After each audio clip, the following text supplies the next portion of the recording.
Alright guys, welcome back to the channel.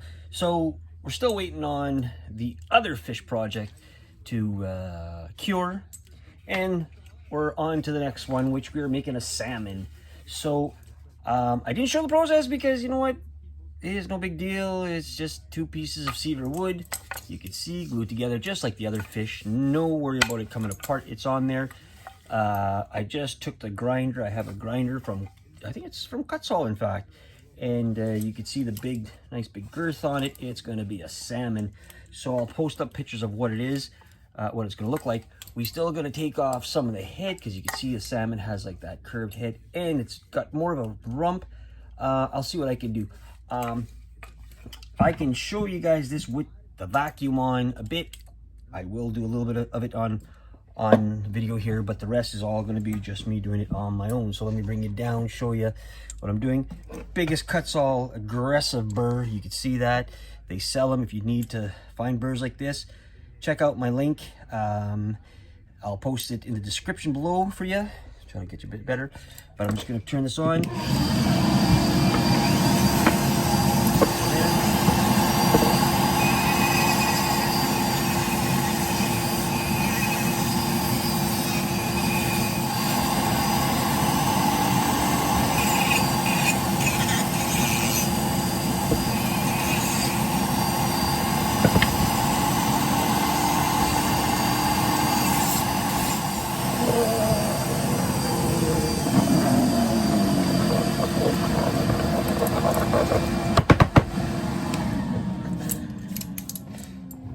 All right, so the salmon, or the king salmon, as we know him, has a very more narrow head and a big hump in the back. We'll see how far we can get. We don't want to go too crazy. Crooked. We don't want to go too crazy because we don't want to lose the girth of our fish or the look of our fish. He's going to be a big fish and he's heavy, so it's not going to be a small fish. Probably have to give a little bit more out here. I'll keep on doing this and I'll show you. All right, we're back in the shop and we're working on the salmon. So we're going to work on his lip. So basically we're just going to carve out this lip using our Kutzall tools here again.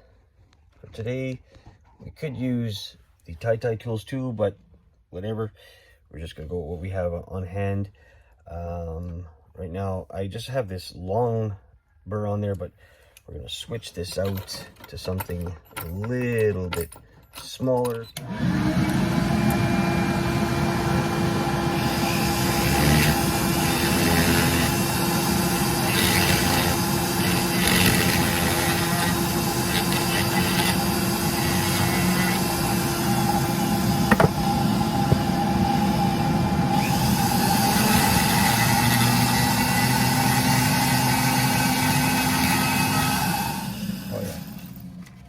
To show you guys the reference picture that I'm using as a guide to the fish, sort of the same line of colors we're going to use.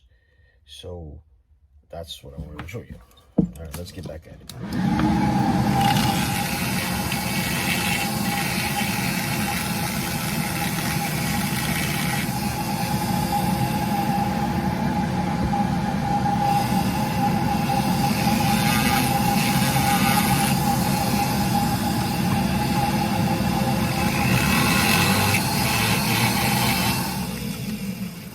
Okay, you can see that we got that lip part out pretty good.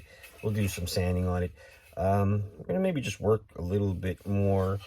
Like, the fish is looking pretty good. The hump is here. I'm gonna try to bring it down just a bit so it looks good. Looks a little bit more out, so let's try that.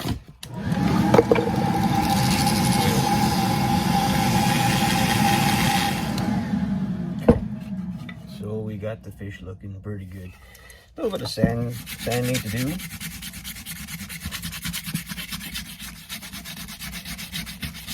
Get all the rough edges out.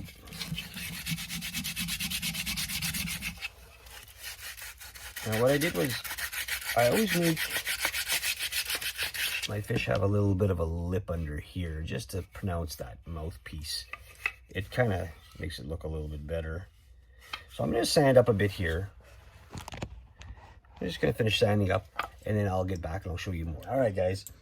So I did one side of the fish for the gills and all that. So we're gonna do the other side with you. Now, today we're gonna be using our tie tools for this one. And this is that little side burr. I can't remember the name of it. It's on one of the boxes somewhere. Anyway, so first thing we're gonna do, we drew our line. And what we want to do is get that big gill out, and that big gill falls all the way down to his mouth, just like the other side. So we'll turn the fan on.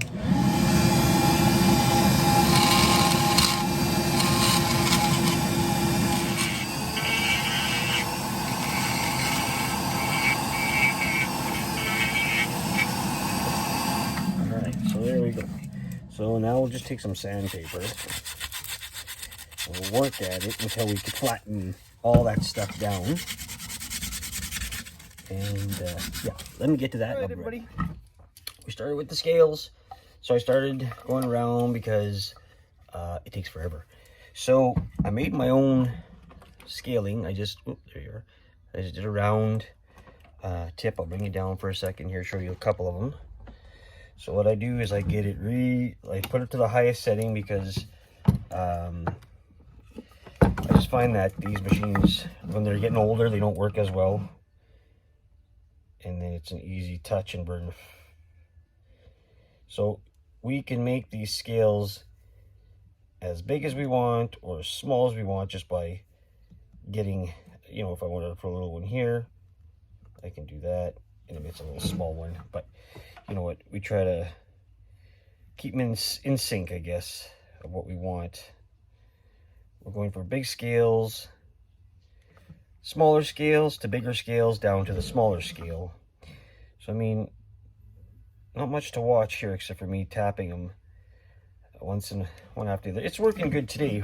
I kind of fixed it. Usually, it took me about 20 minutes to get this to work because I didn't know what was going on. And one thing you got to watch for is the wires in here, that they're not twisted. It's a good idea if you have a razor tip.